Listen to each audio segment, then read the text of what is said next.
All right, so it is Juneteenth.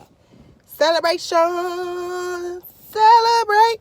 Well, for some people, they don't want to celebrate. Some people do want to celebrate. I understand the mixed feelings. I'm going to celebrate anyhow. Because whether we say independence was on July 4th or the date where everyone knew, Juneteenth was the day where the last of the last found out, hey guys, you're free. Guess what? Today I'm telling you, you're free. Wow. Are we? That's the question that is plaguing my mind and my heart today. Are we free? What does being free mean? Does it mean that we are still voting in a few years, or not a few, but several years, to decide if we have the right to vote again? That's still in place. Are we free? Is education the same across the board? Still waiting for that. No justice, no peace. Are the laws even for everyone? I don't think so. So it's interesting that we are celebrating Juneteenth, and I am the number one to root for it, whether people agree or disagree. But I find it interesting that the things that we were fighting for,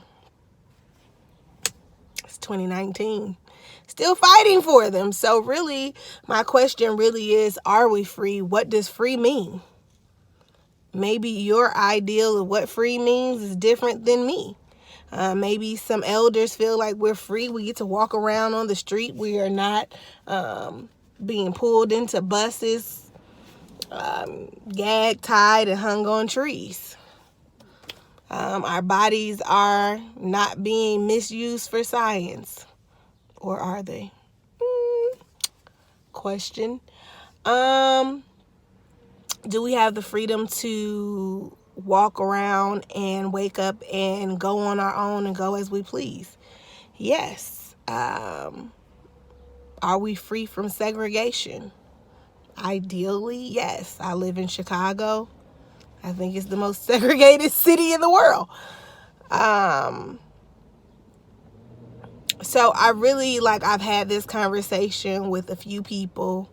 And hey, Team Haute, sorry it's been a while. I went on vacation. I had a serious reaction to the sun.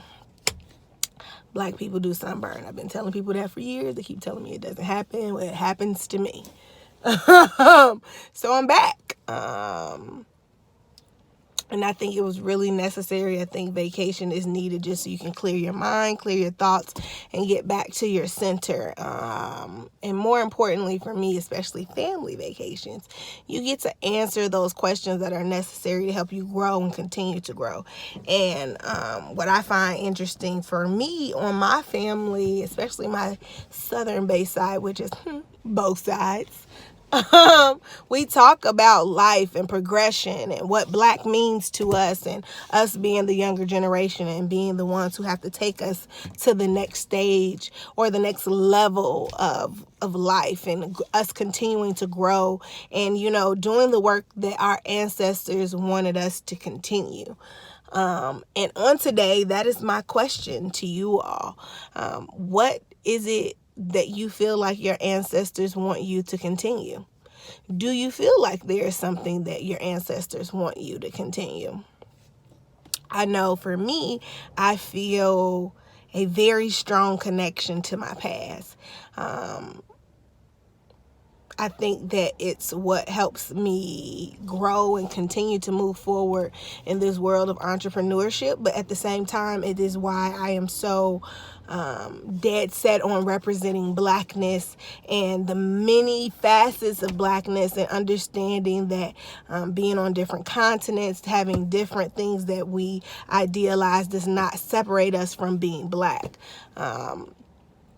It is something that I hold very true and dear to my heart. I feel like my ancestors are right there on my shoulder every day, telling me something. And we were even talking about that. And, not going because we were reporting from New Orleans and talking about the ideal of, voodoo, or the ideal of having a connected past to your ancestors and feeling like you feel their presence and their understanding.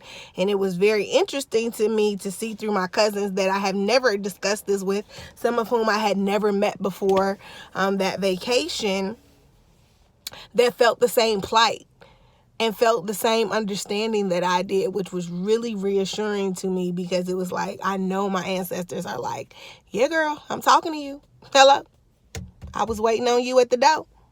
Do you hear me? And just to kind of get their viewpoint on that and what that meant to them, and just our path and connecting and changing the cycle, and understanding that families and generations go through a cycle and we have to change and alter that direction. And that's kind of up to the people that feel this ordained ministry within them to continue to go forward, because that's how many of us feel, and I know that's how I feel. I always say that I'm not doing this for me, I'm doing this for my people, and I'm doing it because the past, for me, it wasn't like it was 400 years ago. It feels like it was yesterday to me. I don't know what everybody else feels or what their plight is, but that's how I feel. And so one of the questions that we always get on topic of, and I love asking this question because I think in terms of Black business and Black entrepreneurship, it's something that you have to truly dive into and understand as you're going on this journey as an entrepreneur. And the question that I think is like the ta-da, like the big question of the hour that I find myself intertwined and answering too often is, the question of whether segregation helped us or hindered us. Or did we feel like segregation was necessary? And I am the biggest fighter for MLK. I believe that is my whole mission in life. Like when he said, I believe in the dream, that's if you follow me, you see Team Hot is always saying, I believe in the dream. I believe in my village, because I truly believe that it is our responsibility to reach back, pull forward, and help our community to grow. And not just the Black community, but just the community in general. And I think some people don't know how to see that other side because they haven't gone through what we've gone through. But for me, I find that question to be so important to decide what you think. Regardless of if you agree or disagree, I think you have to decide what you feel about segregation. And as we are talking about Juneteenth and the celebration of the last freed Black people, I think that as a business owner, it's something that I find very intriguing. I always talk about this HBO special, Lackawanna Blues. I do not know who produced it. I know the characters that were in there. Names are just not good for me. But it was great movie, and to me it showed the movement of segregation, how it flowed and how it went, and how at the end of it we lost all of our Black businesses. So for me personally, I would love to be able to walk down a block, and that's one of my goals, is to have a block that is all Black owned. That would fill my soul so much. It would make me so happy as a person, because I think that is very important to see that. The fact that I can't walk out and see that anywhere I go other than when I was in Africa, and then even that now has its different variations. There are so many companies that have come in and taken over and building up that country. It's just amazing. But for me, if I walked down the street and I saw all these Black businesses, I would be so proud and amazed. And I think about, we had the cotton clubs, we owned the hotels then, we had the markets, we had grocery stores, we had beauty salons, we had hotels. We had all these things prior to segregation. So the question then becomes, was segregation good or bad? Because now you see a space where Black business are trying to rebuild and trying to get back to that space where we owned, and it wasn't like a secret or like it's one in a million. But we had brick and mortar. We had spaces that we owned. And so as we are celebrating this day, and I am exceedingly happy to celebrate it, I plague that question on you all this week as business owners. What can you do to fulfill your ancestors' destiny? What can you do to help us to continue to grow?